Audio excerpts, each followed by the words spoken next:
Hello and welcome back to my another tutorial. In this tutorial, I'm going to share with you how to view update history in your Windows 11.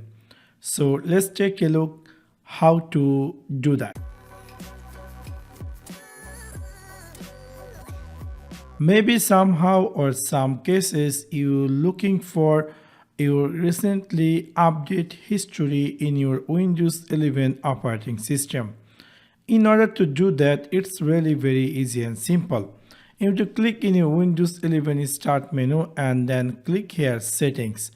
After click over Settings, in the left side you're going to see in the under the last one which is say Windows Update. After click over there in the right side, you're going to find here something say update history. If you click over there, you're going to see all the details about your update history. It's also going to be give you the categories wise like quality updates, driver updates, definition updates, other updates. For example, if I'm going to extend this quality updates, we're going to see the details about which was updated recently, and this is the date and the updates stated peak version etc for more details. So in this way you can easily find out your update details in your Windows 11.